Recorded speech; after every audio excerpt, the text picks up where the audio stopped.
Hi friends, welcome back to ma'am famous channel. అందరు ఎట్లున్నారు? మేమైతే మస్త్ ఉన్నాం. సో చూస్తుంటే నోరూరుతుందా? ఇదేంటంటే గ్రీన్ చికెన్ అనమాట.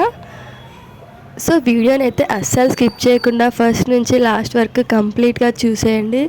చూసి మా వీడియోస్ అన్నిటికీ లైక్ చేయండి, షేర్ చేయండి, కామెంట్ చేయండి అండ్ సబ్స్క్రైబ్ కూడా చేయండి. Subscribe to ma'am famous channel. So late ఎందుకు వీడియోలోకి అయితే వెళ్ళిపోదాం. ముందైతే మన గ్రీన్ చికెన్కి కావాల్సిన అంటే చూసేద్దాం. సో పచ్చిమిరపకాయలు ఒక 10 to 15 తీసుకోండి. ఆనియన్స్ అయితే ఒక 2 పెద్దవి తీసుకోండి. నెక్స్ట్ ఇంకా పుదీనా, కొత్తిమీర ఒక్కొక్క కట్ట చిన్న చిన్నవి తీసుకోండి. అన్నీ మంచిగా కడిగి పెట్టేసుకోండి. ఇలా 2 ఉల్లిపాయలు, పచ్చిమిరపకాయలు, పుదీనా, కొత్తిమీర అన్నీ ఒకేసారి మిక్సీలో వేసేసుకొని పేస్ట్లా చేసేసుకోండి అనమాట. నెక్స్ట్ ఇంకా దాంట్లోనే దాల్చిన చెక్క, సాజీరా, లవంగం ఇవన్నీ కొంచెం కొంచెంగా వేసేసుకోండి. ఇదైతే నేను చికెన్ ఇట్లా మ్యాగ్నేట్ చేస్తున్నాను అనమాట. అయితే అర్ధ కిలో చికెనే. సో దీంట్లో అయితే ఒక స్పూన్ అలా పసుపు, ఒక స్పూన్ ఫ్రెష్ అల్లం వెల్లుల్లి పేస్ట్ ఉంటుంది కదా, అదైతే వేసుకోండి. నెక్స్ట్ ఇంకా ఉప్పు కూడా ఒక స్పూన్ వేసుకోండి. ఆ తర్వాత మనం ఏదైతే పేస్ట్ చేసి పెట్టేసుకున్నామో పచ్చిమిర్చి పేస్ట్, సో అదైతే వేసేసుకోండి. ఇంకా వేసి మంచిగా మిక్స్ చేయండి. చేతులతోనే మిక్స్ చేయండి. చాలామంది స్పూన్స్ అని చెప్పేసి అట్లా పెడతారు, బట్ నో, చేతులతోనే మిక్స్ చేస్తేనే మంచిగా ముక్కకు అనేది పేస్ట్ పడుతుంది. సో చాలా మంచిగా మిక్స్ చేయండి. సో ఇలా మిక్స్ చేసిన తర్వాత మనం ఒక 2 hours పాటు ఫ్రిడ్జ్లో పెట్టుకోవాలన్నమాట. అట్లా 2 hours అలా మ్యాగ్నేట్ చేసి పెట్టుకుంటే చికెన్ అనేది చాలా మెత్తగా ఉడికిపోతుంది మనకు తొందరగా. సో నెక్స్ట్ అయితే ఇంకో ప్యాన్ పెట్టేసుకున్నాను. దాంట్లో ఆయిల్ పోసేసుకోండి. దాంట్లో ఆయిల్ పోసుకున్నాక ఆయిల్ మంచిగా హీట్ అవ్వగానే మనం ఇంకొక ఆనియన్ అయితే కట్ చేసి పెట్టుకోవాలి. పక్కన సన్నగా పొడవుగా కట్ చేసుకోండి ఆనియన్. సో అదైతే వేసేసుకుందాం. నేను ఆల్మోస్ట్ అన్నీ మిక్సీ పట్టేసుకున్నాను కదా, సో ఆనియన్ ఒక్కటే వేసేసుకుంటున్నాను దీంట్లో.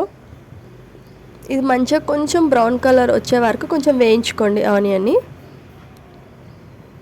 మనకు సండే వచ్చిందంటే ఇంకా ఏం స్పెషల్, చికెన్, మటన్ ఇవే ఉంటాయి కదా. సో సండే వచ్చిందంటే ముక్కలేందే ముద్ద దిగదు అన్నట్టు కంపల్సరీ అందరింట్లో నాన్ వెజ్ అయితే ఉంటుంది. కాబట్టి ఎప్పుడు మరీ మిర్చి పౌడర్తోనే చేసుకుంటాం కదా చికెన్ అనేది. సో ఈరోజు అయితే మేము వెరైటీగా గ్రీన్ చికెన్ చేద్దామని చెప్పేసి పచ్చిమిరపకాయలతోనైతే చేసేసాం. 1 స్పూన్ అయితే అల్లం వెల్లుల్లి పేస్ట్ వేసేసుకోండి. అది కూడా ఫ్రెష్ అల్లం వెల్లుల్లి పేస్టే వేసుకోవాలి. అట్లయితేనే మనకి చికెన్లో ఫ్లేవర్ అనేది చాలా బాగుంటుంది. ఇది మంచిగా మిక్స్ చేసుకోండి. నెక్స్ట్ ఇంకా పసుపు కూడా ఒక 1 స్పూన్ అలా వేసేసుకోండి. వేసుకొని మంచిగా మళ్ళీ మిక్స్ చేసేయండి. నేనైతే ఇంకా దీంట్లో మసాలా దినుసులు ఏం యాడ్ చేయట్లేను, ఎందుకంటే ఆల్రెడీ పేస్ట్లో వేసేసాం కదా ఇలాచీ, లవంగం, సాజీరా. సో కాబట్టి నేనైతే దీంట్లో మళ్ళీ ఏం యాడ్ చేయట్లేదు. ఇంకా ఓన్లీ ఆనియన్, అల్లం వెల్లుల్లి పేస్ట్ ఇంకా పసుపు మాత్రమే యాడ్ చేశాను. ఇవి ఏంటి ఆయిల్లో ఫ్రై అయితే మంచిగా ఉంటుంది అనమాట టేస్ట్. నెక్స్ట్ అయితే ఇంకా మనం మ్యాగ్నేట్ చేసి పెట్టుకున్నాం కదా చికెన్ని, అదైతే వేసేసుకుందాం. గ్రీన్ చికెన్ అనమాట. చూసారా గ్రీన్ కలర్లో ఎంత బాగా కనిపిస్తుందో. ఇంకా ఇదైతే మంచిగా కలిపేసుకోండి. సో చికెన్ మొత్తం ఇట్లా వేసాక ముందైతే వాటర్ పోయొద్దు అనమాట. మొత్తం ఆయిల్లోనే మంచిగా ఫ్రై అవ్వాలి చికెన్ అనేది. దానివల్ల పచ్చివాసన అనేది పోతుంది. మంచిగా చిన్న లో ఫ్లేమ్లోనే పెట్టుకొని ఆయిల్లోనే ఫ్రై చేయండి. కొద్దిసేపటికి క్యాప్ పెట్టేసుకోండి. చూడండి ఎంత బాగా ఉడుకుతుందో చికెన్ అనేది. చూడండి మనకు ఆయిల్లో ఎంత మంచిగా ఫ్రై అయిందో. ఇలా కొంచెం సేపు ఫ్రై అయిన తర్వాత ఒక గ్లాస్ వాటర్ పోసుకోండి. ఇంకా మన గ్రేవీ చాలా కావాలంటే ఒక 2 glasses ఆఫ్ వాటర్ పోసుకోండి. లేదు గ్రేవీ వద్దనుకుంటే కొంచెం వాటర్ పోసుకొని దగ్గరికి ఫ్రైలా చేసేసుకోండి. మేమైతే కొంచెం దగ్గరికి ఫ్రైలానే చేసేసుకున్నాం. ఎన్ని వాటర్ పోసుకున్నా మంచిగా ఉడకనియాలి చికెన్ని ముందు. నేను ఇంకా మిర్చి పౌడర్ యాడ్ చేయట్లేను దీంట్లో. మనకు మిరియాల పొడి అయితే ఉంటుంది కదా ఇంట్లో, అదైతే నేను యాడ్ చేసుకున్నాను. ఒక 1/2 స్పూన్ అట్లా వేసుకున్నా.